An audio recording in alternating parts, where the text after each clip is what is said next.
Welcome to my channel. இன்றைக்கி குழந்தைங்களுக்கெல்லாம் ரொம்ப பிடிச்ச சேமியா பால் ஐஸ் தான் செய்ய போகிறேன்.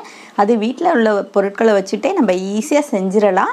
கார்கி கிச்சன் முதல் முறையாக பார்க்குறவங்க என்னோடய சேனல் சப்ஸ்கிரைப் பண்ணிக்கோங்க. கூடவே இருக்கிற பெல் பட்டனும் கிளிக் பண்ணிக்கோங்க. வாங்க அது எப்படி செய்கிறதுன்னு பார்க்கலாம். இப்போ நான் கேஸை ஆன் பண்ணிக்கிறேன். நான் ஒரு அரை கப்பு சேமியா எடுத்திருக்கேன். இது வறுத்த சேமியா தான், இருந்தாலும் லைட்டாக ஒரு வாட்டி வறுத்துட்டு நம்ம செய்யலாம்.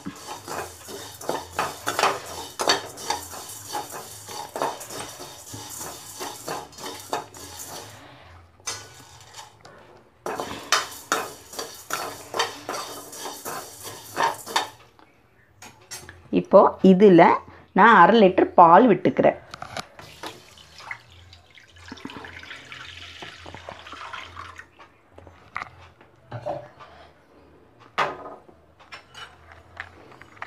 இந்த பால் ஒன்று கொதித்து சேமியா ஒன்று வேகணும். இப்போ நம்ம சேமியா நல்லா வெந்துருச்சு. இது நான் ஒரு 1/4 கப்பு பால் பவுடர் போடுறேன். இது ஆப்ஷன் தான், உங்களுக்கு விருப்பம் இருந்தால் போடலாம், இல்லைன்னா தேவையில்லை. போட்டால் டேஸ்ட்டு நல்லாயிருக்கும். இப்போது 1 கப்பு நான் சுகர் சேர்த்துக்கிறேன். சுகர் உங்கள் இஷ்டம், உங்களுக்கு தேவையான கூட எடுத்துக்கலாம், குறைச்சி எடுத்துக்கலாம், அது நம்ம இஷ்டம். இது நம்ம ரொம்ப இறுகக்கூடாது, கொஞ்சம் லூஸாக தான் இருக்கணும். இந்த சுகர் ஒன்று கரையட்டும்.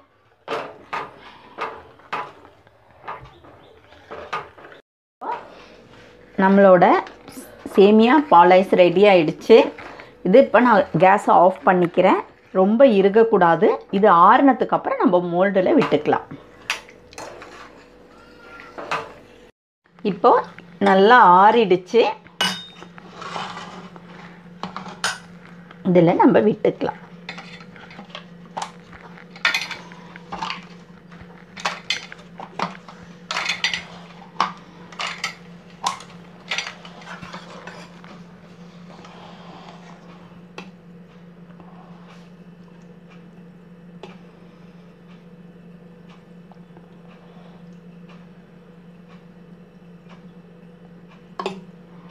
இதே மாதிரி எல்லாத்துலேயும் விட்டுக்கலாம்.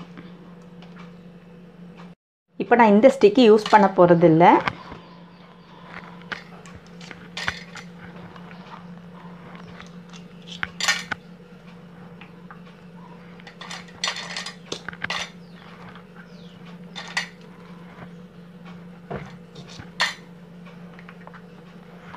இந்த மாதிரி ஐஸ்கிரீம் ஸ்டிக்கு தான் நான் யூஸ் பண்ண போகிறேன்.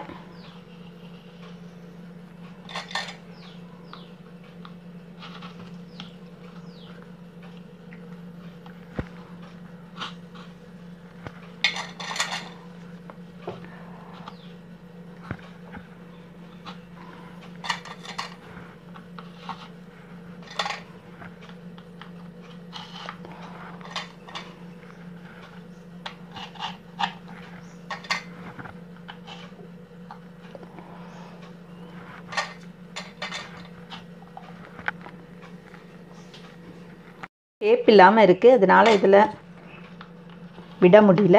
நான் இப்படி விட்டுக்கலாம்.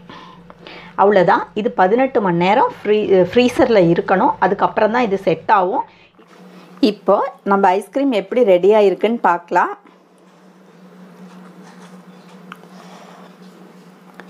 அவ்வளோதாங்க, சூப்பராக வந்துருச்சு நம்மளோட சேமியா பால் ஐஸு. சிலப்போ இந்த மாதிரி டக்குன்னு வரலன்னு தோணிச்சுன்னா கொஞ்சமாக வாட்டர் வச்சுட்டு அது மேலே ஒரு 10 நிமிஷம் இறக்கி வச்சிட்டிங்கன்னா போதும், உடனே வந்துடும்.